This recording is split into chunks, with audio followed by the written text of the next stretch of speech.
Assalamualaikum warahmatullahi wabarakatuh. Safina Walia.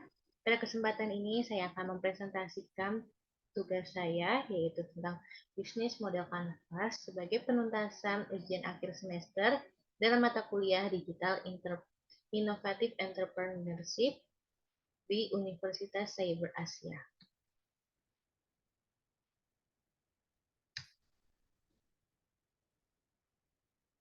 Yang pertama ada bisnis model. Suatu model bisnis menggambarkan pemikiran tentang bagaimana sebuah organisasi menciptakan, memberikan, dan menangkap nilai baik itu ekonomi, sosial, ataupun bentuk-bentuk nilai lainnya. Menunjukkan aspek inti suatu bisnis, termasuk mencakup maksud dan tujuan apa yang ditawarkan, strategi infrastruktur, struktur organisasi, praktik-praktik niaga, serta kebijakan dan proses operasional.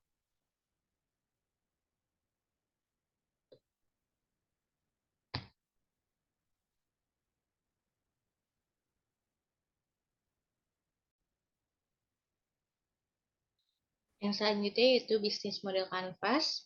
Bisnis model kanvas pertama kali diciptakan oleh Alexander Osterwalder pada tahun 2005.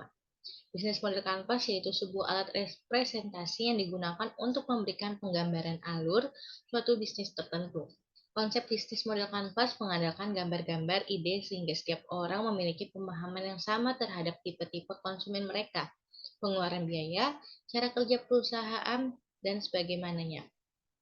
BMC atau disebut bisnis model kanvas sangat cocok bagi pemula yang baru merintis usaha dalam membuat perencanaan.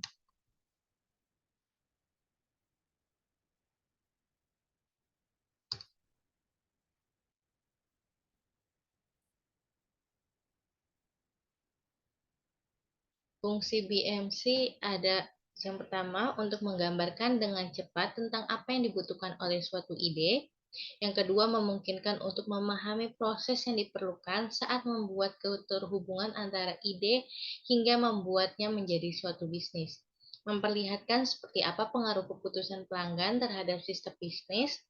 Dan yang terakhir adalah memungkinkan setiap orang untuk mendapatkan ide yang jelas tentang gambaran bisnis. Elemen model bisnis ada 9. Yang pertama customer, kedua customer relationship, yang ketiga value proposition, yang keempat key activities, yang kelima key partners, yang keenam yaitu cost, yang ketujuh key resource, yang kedelapan channels, dan yang terakhir adalah revenue.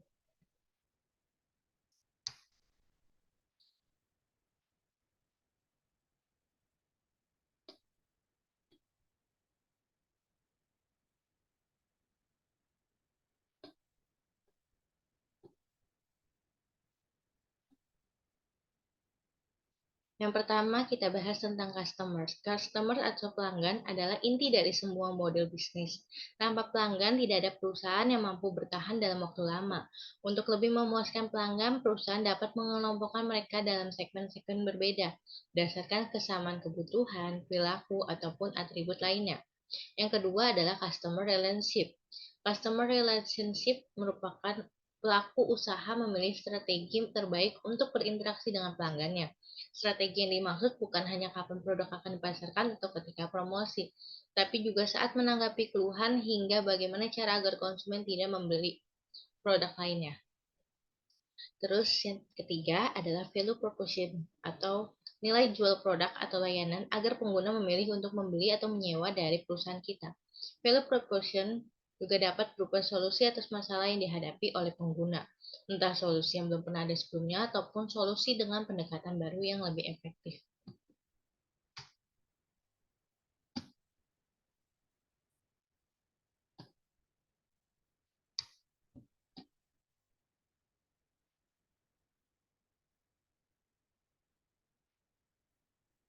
Yang selanjutnya itu elemen case. Yang pertama adalah case activities, yaitu adalah semua aktivitas yang berhubungan dengan produktivitas bisnis yang berhubungan dengan suatu produk, di mana aktivitas utamanya adalah menghasilkan value proposition dari produk tersebut.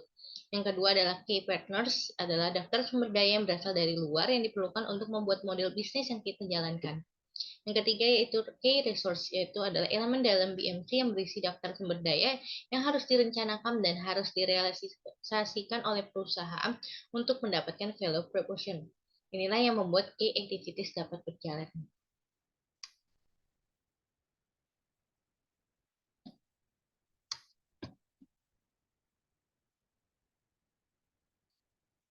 Selanjutnya itu cost. Cost adalah struktur biaya, adalah skema keuangan yang membiayai operasi perusahaan. Berapa banyak uang yang harus dikeluarkan untuk menjalankan kegiatan perusahaan per hari, berapa biaya untuk sumber daya yang digunakan, dan berapa harga pemasaran produk tersebut. Yang selanjutnya itu channels. Channels bisnis model Canvas adalah sarana interaksi antara pengguna dan perusahaan, baik untuk tujuan promosi, untuk membeli produk dan layanan, atau bahkan untuk menjawab keluhan. Contoh bisnis model Canvas paling umum dari penggunaan elemen ini adalah media sosial, di mana perusahaan dapat berinteraksi langsung dengan penggunanya, baik untuk berbagi informasi penting ataupun menanggapi keluhan. Yang terakhir itu revenue. Revenue stream atau definisikan sebagai cara bisnis mengubah value proposition atau solution untuk masalah pelanggan menjadi keuntungan finansial. Penting juga untuk memahami harga bisnis sesuai dengan pain of purchase customer sebagai alat untuk menyelesaikan masalah bagi pelanggan.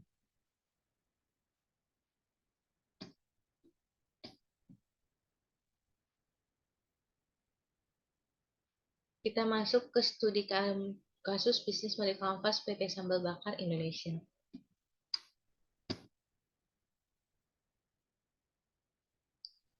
Bisnis model Canvas PT Sambal Bakar Indonesia. Yang pertama adalah key partners, ada supplier bahan utama, investor, bekerja sama dengan layanan pesan antar seperti Gojek, Grab, dan Shopee. Yang kedua yaitu key activities, yaitu melakukan inovasi produk dan tingkat pelayanan, perluasan cabang dan target pasar, promosi dan diskon. Yang ketiga yaitu value proposition, memiliki menu yang beragam, penyajian makanan yang berbeda, memberikan pengalaman berbeda dan menampilkan atraksi live kitchen terhadap customer. Dan yang terakhir adalah harga yang ramah di kantong. Yang selanjutnya itu customer relationship. Berinteraksi melalui sosial media seperti Facebook, Instagram, TikTok, memiliki restoran yang tetap. Nah, selanjutnya tentang customer segment. Customer segment ini berupa seluruh pelanggan, terutama pelanggan pecinta pedas, pelajar dan mahasiswa, pelanggan penyuka masakan rumahan khas Indonesia. Selanjutnya ada key resource, yaitu biaya-biaya tentang tenaga kerja, listrik, air, biaya peralatan, biaya teknologi, dan biaya bahan baku. Kemudian ada channels, yaitu iklan melalui sosial media seperti Facebook, Instagram, TikTok, dan website. Yang kedelapan itu cost structure, di mana tentang biaya-biaya bahan baku utama, peralatan produksi, peralatan restoran, gaji pegawai, kegiatan promosi, listrik, air, dan sewa usaha. Yang terakhir adalah revenue stream. Biaya pendapatan terdapat dari penjualan produk, penjualan online, keuntungan kerjasama, dan biaya dari investor.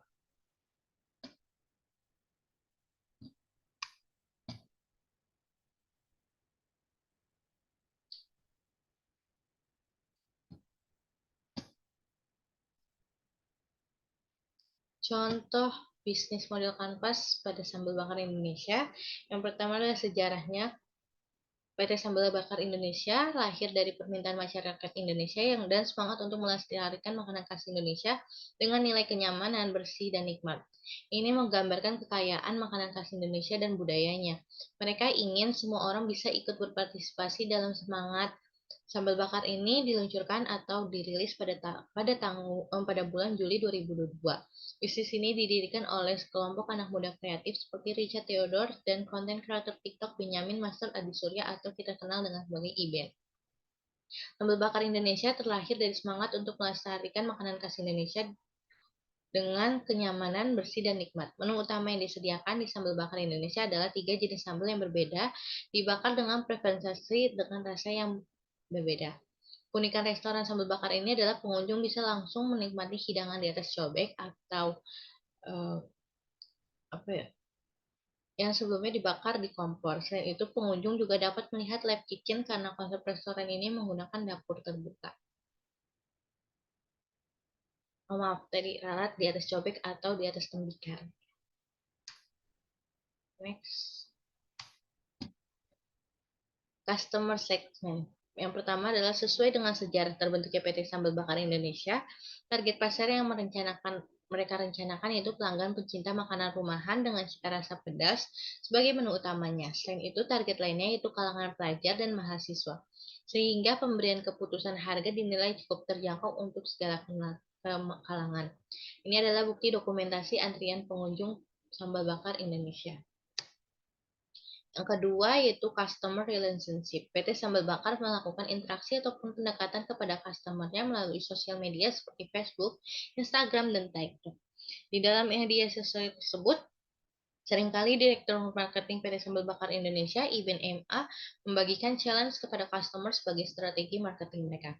Tidak jarang PT Sambal Bakar melakukan promosi makan gratis kepada pelanggan yang telah mengikuti mereka di sosial media. Ini adalah contoh bukti dokumentasi beberapa challenge yang mereka adakan sebagai strategi marketingnya. Yang ketiga adalah channels. PT Sambal Bakar melakukan promosi memanfaatkan channels atau saluran media sosial sebagai platform utamanya. Dan itu pemanfaatan relasi pertemanan menjadi poin penting dalam pengembangan usaha ini. Dua direktur PT Sambal Bakar merupakan selebgram terkenal yang memiliki banyak pengikut. Hal itu membuat pengembangan usaha ini tidak terlalu sulit untuk mereka mencari pelanggan. Yang keempat adalah value proposition. Di Indonesia, restoran yang menjual sambal bakar merupakan sebagai menu utama memang sudah banyak, tetapi sambal merupakan makanan favorit masyarakat ini.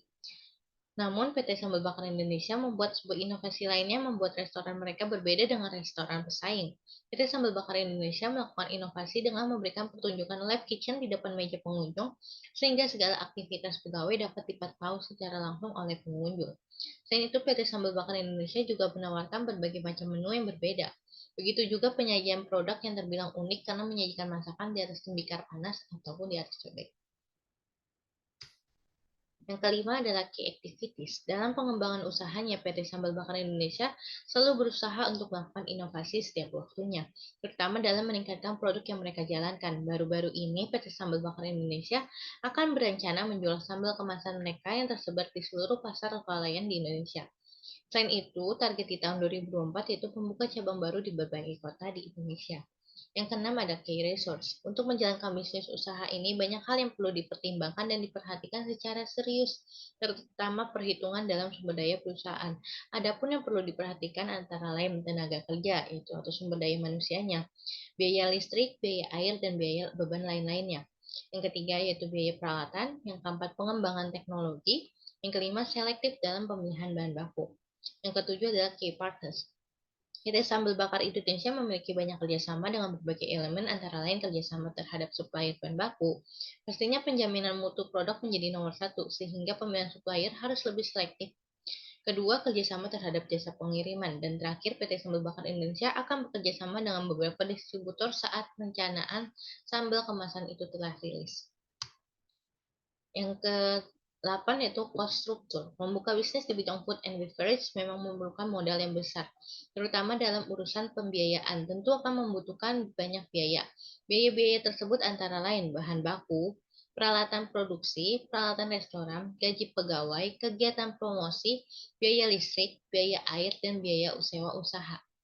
Yang terakhir yaitu revenue stream. Sumber pendapatan dalam bisnis PT Sambal Bakar Indonesia tentu yang utama adalah penjualan produk secara offline. Selain itu, investasi yang menjanjikan dan ditambah marketing bagus membuat banyak investor tertarik untuk membuka franchise bisnis ini dan membuat kerjasama yang menguntungkan kedua belah pihak.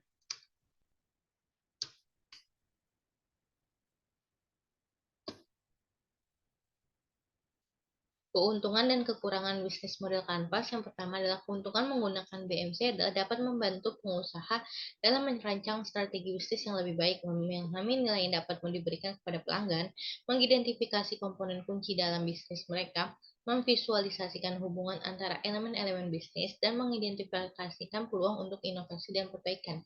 Kekurangan menggunakan BMC adalah terkadang kompleksitas bisnis tidak dapat sepenuhnya digambarkan oleh BMC, dan BMC tidak mempertimbangkan aspek-aspek lingkungan eksternal yang dapat mempengaruhi bisnis tersebut.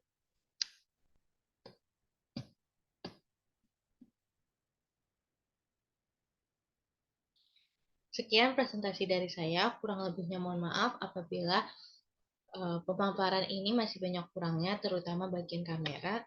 Mohon maaf apabila banyak kekeliruan dan materi yang tidak sempurna.